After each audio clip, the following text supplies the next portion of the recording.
Jika sekiranya dunia itu satu negara, sebuah negara, maka ibu negara yang paling layak, tempat yang paling layak dijadikan ibu negeri dia, yakni Istanbul sekarang,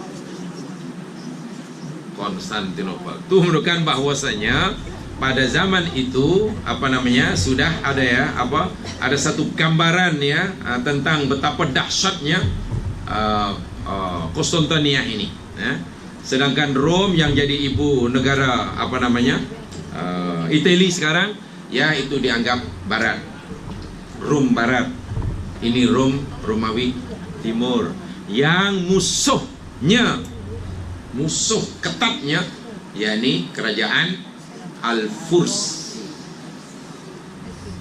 yang pusat di Baghdad, di area Baghdad atau Baghdad Iran. Dahulu kan ada di satu situ ya. Dahulu belum banyak negara seperti sekarang ya mas sekalian. Belum banyak negara. Dahulu negara ya luas lah.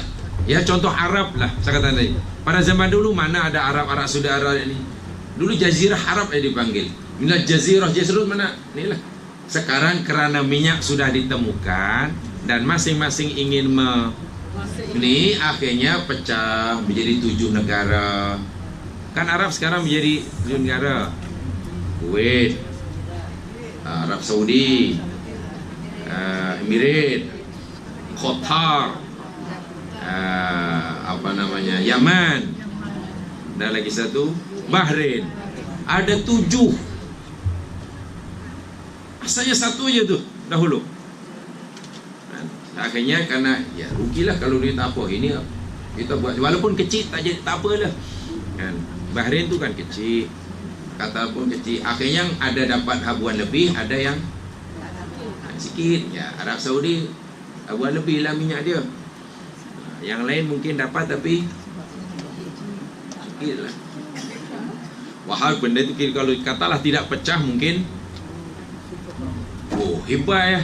7 negara ni katalah tidak tetap menjadi satu dan punya kekayaan seperti itu, tapi akhirnya dah dipecah makin kecil. Akhirnya yang kecil pula dapat habuan banyak kan, ya kayanya melimpah-limpah lah. Jamal lebih tahu daripada saya macam mana perbezaan antara UAE dengan Yaman umpamanya kan jauh bezanya. Macam mana UAE katalah dengan negara Islam di seberang selatnya dengan Ethiopia umpamanya kan, agak-agak sara hidup 1 bulan orang UAE boleh mencukupi berapa tahun untuk hidup di orang Ethiopia.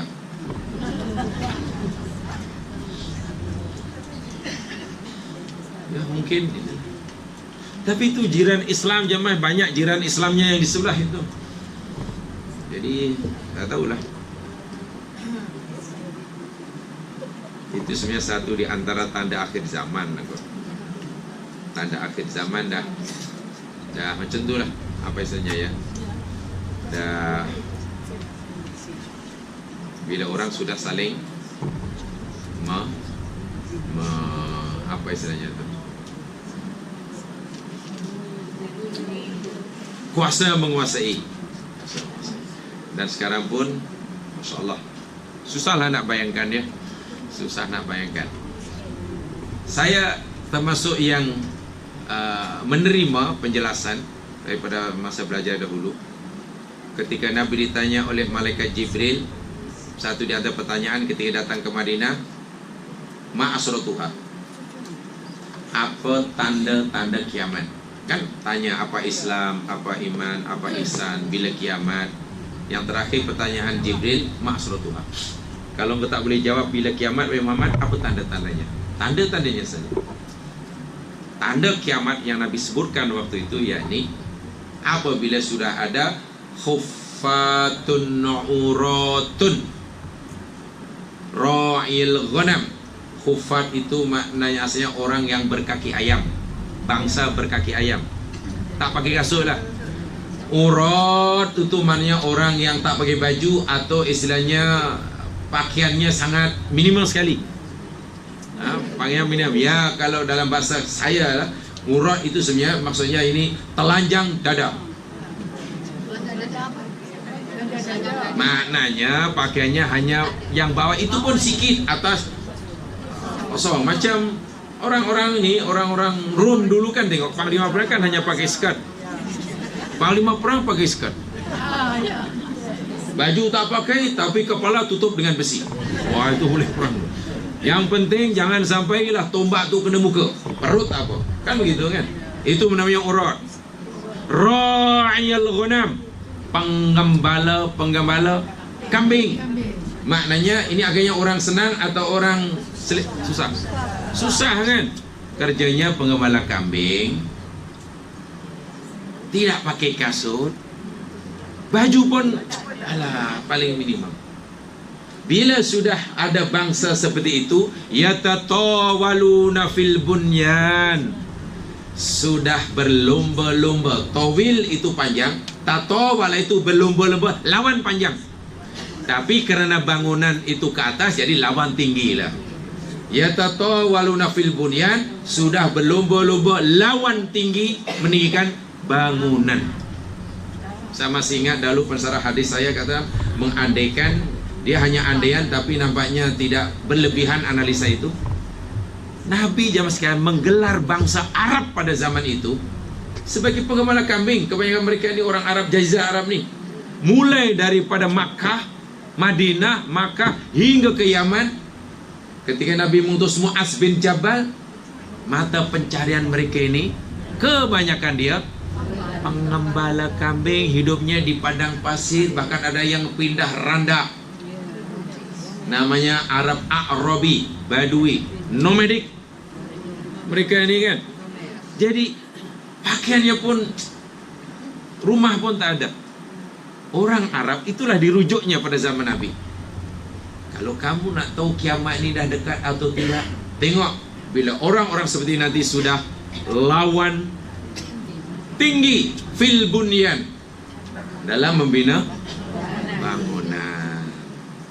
Sekarang pecah rekod bandar tinggi masih UAE lah kan, Burj Khalifa kan. Tapi tunggulah 2-3 tahun lagi 2020 enggak apa. Di Jeddah sudah ada 1 kilometer lebih, berapa meter. Itu mana tertinggi, mungkin tak ada lagi lah orang berani buat bangunan 1 kilometer lebih. Tu yang belanja yang tu Prince Walid bin Talal. So sudah. Dan orang-orang ini dahulu tok nenek moyang dia kambing, baju pun tak cukup, kaki pun tak beralat, tumit dia tebal-tebal dan pecah-pecah. Jadi nampak, jangan-jangan iyalah yang dimasukkan ini. Siapa lagi, sebab itu hadis sahih. Takkan itu orang Melayu, bukan ya? Orang Melayu bukan, juga orang Melayu. Bukan penggembala kambing. Rekod sejarah kita bukan penggembala kambing kan, tok nenek moyang. Apa? Tok nenek moyang kita apa? Mata pencarian, bukan petani. Petani kan? Petani tanam petai. Itu. Jadi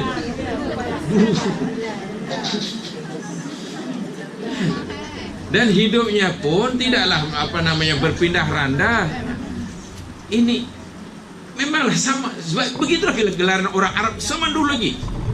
Terkenal penggembala kambing, terkenal ini, terkenal miskin, terkenal tidak kerti ummiyun. Ummiyun itu maknanya tak kenal baca, tak kenal tulis, begitulah. Bila kaum seperti ini sudah yatatawalun, lawan tinggi fil bunyani, dalam membina bangunan, itulah tanda kiamat dah.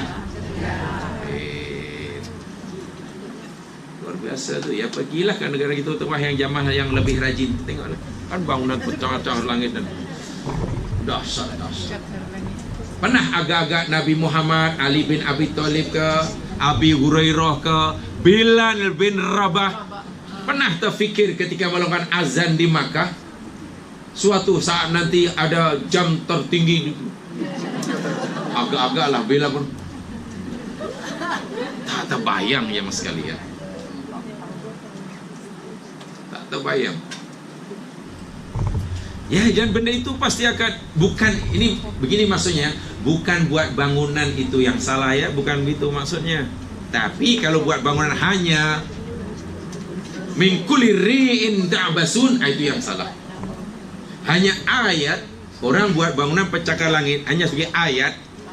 Ayat itu hanya sebagai tanda, apa dipanggil, mercu ke jayaan mercusuar, itu salah. Ayat supaya orang tahu kita. Kalau itu tujuannya salah. Ta'bathun, tujuannya hanya untuk ta'bathun. Ta'bathun maknanya abath tu maknanya main-main suka-suka lah. Wah, saya mesti lebih daripada dia. Saya lebih daripada dia. Gila nawa itu hanya itu. Itu memang salah. Itu ada dalam kisah kaum Ad. Kaum Ad. Jadi itu tanda, jadi dah sangat hampir sebenarnya kiamat di jamaah sekalian. Sangat hampir. Tapi kita tak rasa lah. Sebab bila disebut kaum yang hanya pengembala kambing, tak pakai baju, tak pakai kasut, tumit lebo-lebo dan pecah, hidup tak tentu, hidup lebih banyak membara. Suatu saat kaum ini, ya bukan kaum itulah, anak-anak cucu lah, sudah ya tatawalun. Sangat menakutkan sebenarnya, sangat menakutkan. Tapi hebat, Sultan yang satu ini memang hebat sekali, Sultan Muhammad Al-Fatih, luar biasa, sangat-sangat luar biasa. Elok kita baca sejarahnya Al-Fatih. Orangnya sangat qanaah, orangnya sangat zuhud, tapi juga seorang strategi peperangan yang luar biasa. Hatta